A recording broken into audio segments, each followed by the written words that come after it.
Bom dia, pessoal! Tudo bom com vocês?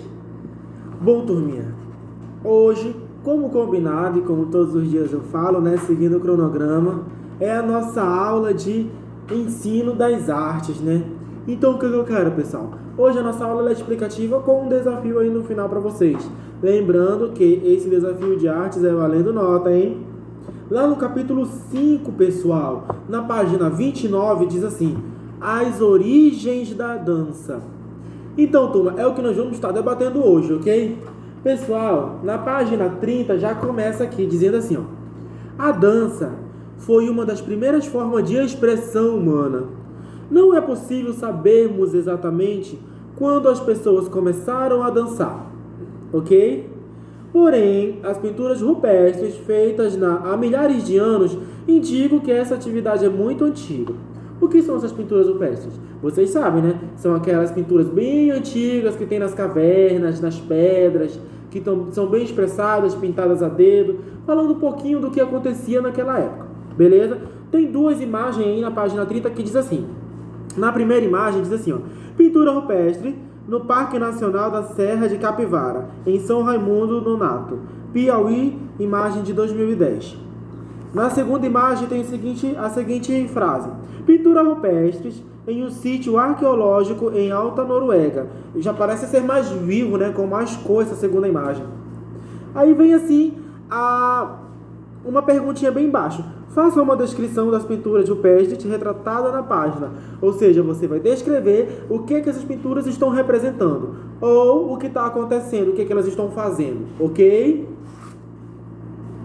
Logo em seguida, na página 31, pessoal, como vocês podem observar, vem um texto aí, né? Vem uma imagem bem bonita e um texto em cima no qual eu vou estar lendo agora para vocês, que diz o seguinte: os primeiros seres humanos realizavam rituais que os ajudavam a lidar com os fenômenos. Que fenômenos são esses?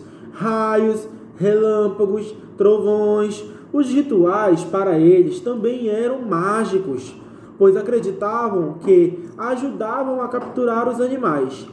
Dessa forma, os grupos pintavam e entalhavam imagens simbólicas em rochas e provavelmente simulavam a ação da caça, dançando e reproduzindo sons.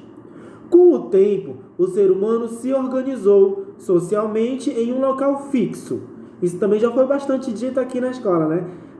Nas nossas aulas sobre essa questão. Fixo, e começou a plantar, colher e criar animais. Seus rituais continham cantos e danças relacionados ao preparo da terra, ao palmito, a colher, eu troquei aqui as frases, lerei novamente. Com o tempo, o ser humano se organizou socialmente em um local fixo e começou a plantar, colher e criar animais. Seus rituais continham cantos e danças relacionadas ao preparo da terra, ao plantio, à colheita e à fertilidade do rebanho. Esses rituais ajudaram o homem a criar um calendário e a organizar e programar o trabalho das pessoas da aldeia em relação aos ciclos da natureza. Muitos desses rituais eram realizados ao redor de uma grande árvore. Ou seja, vocês podem ver que desses rituais já surgiu uma nova idealização em relação à organização, ou seja, em relação a criarem o calendário, que os ajudou na organização plena. Ok, turma? Página 32, pessoal.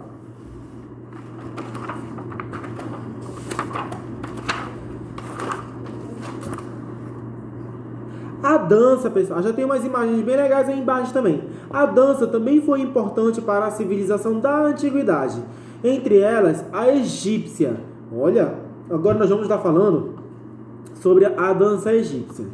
Entre elas, a egípcia, a Índia, a China, a grega e a romana. Além da egípcia, essas demais culturas aí, beleza? Os artistas deixam muitos registros como pintura e cultura que indicam que a dança, ela fazia parte da vida das pessoas. Esses registros, pessoal, são importantes, eles são muito importantes, pois é por meio deles que podemos, turma, entender como eram feitas as coreografias desse povo. Ou seja, essas imagens, esses registros, esses documentos, essas pinturas expressas em paredes, em pedras, em jarros, em mapas, em pergaminhos, são muito importantes. Por quê? Porque nós vamos saber como funcionava a coreografia, como era expressada, como era indicada. E eles passavam isso que eles viam para esses tipos de objetos.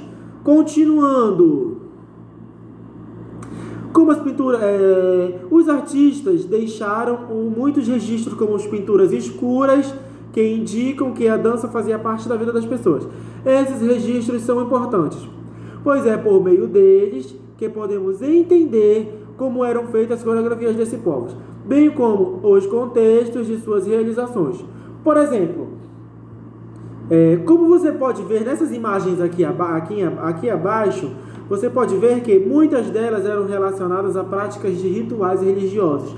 A gente sempre fala muito isso quando nós vamos expressar alguma coisa sobre cultura, sobre contar o tempo, sobre dançar, sobre rituais. Tudo envolve um pouco dessa questão religiosa. Por quê? Porque se dá início bastante coisas da nossa cultura, do que conhecemos hoje em dia, em relação à dança, em relação à fala, culinária, dentre muitas coisas, se envolvem, vem desde lá do começo, que servia como, por exemplo, a dança, que é o que nós estamos falando, ela foi praticada para rituais religiosos. Olha um exemplo, na antiguidade.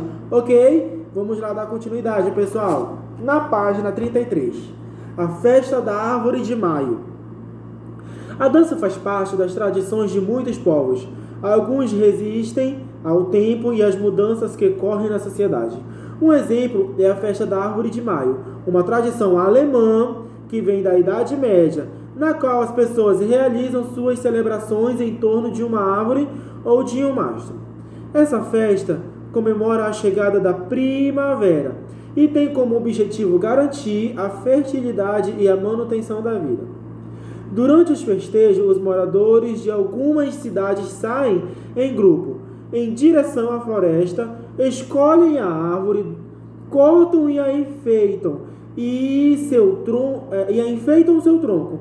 Depois a ficam em um lugar especial, que pode ser uma praça ou uma área verde. Durante a celebração, as pessoas cantam e dançam ao redor dessa árvore. É uma cultura, é uma forma de se expressar muito interessante, pessoal. Como vocês podem ver aí na imagem, ó. Que bonito, não é verdade? Passando para a nossa última página. Atividade, turma. O que vocês vão estar fazendo aí? Vocês vão ver a imagem A, a imagem B e a pergunta 1 aqui, ó. Vamos começar pela pergunta 1. Danças ao redor do mastro são comuns em muitos países? Entre elas o Brasil. A dança do mastro ou dança do pau de fita foi trazida pelos portugueses e faz parte do folclore brasileiro. Vamos fazer uma dança?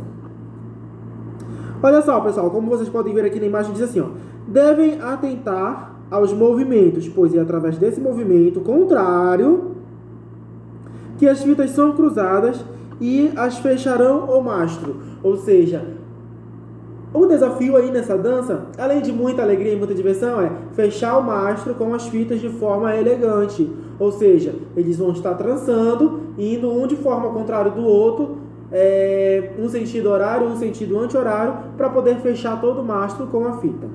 Beleza, turma? Vejam aí, ó, o mastro é fundamental, pois é em torno dele que será realizada a dança. É importante que os dançarinos se dividam em grupo, pois farão movimentos sentido contrário. A imagem B. Durante a dança, o grupo de dançarinos que fica pelo lado externo, ou seja, mais dentro da roda que forma no círculo do mastro, eles ficam na parte mais interna, ok? Da roda deverá erguer a fita para que o grupo que vem em sentido, ou seja, uma hora ele levanta, outra hora ele abaixa, para que o grupo que vem no sentido oposto passe por baixo com sua fita, beleza? Bom, turma, a pergunta é, lerei novamente, danças ao redor do mastro são comuns em muitos países, entre elas no país. A dança do mastro é uma dança de pau, de fita, que foi trazida pelos portugueses e faz parte do nosso folclore. Vamos fazer essa dança.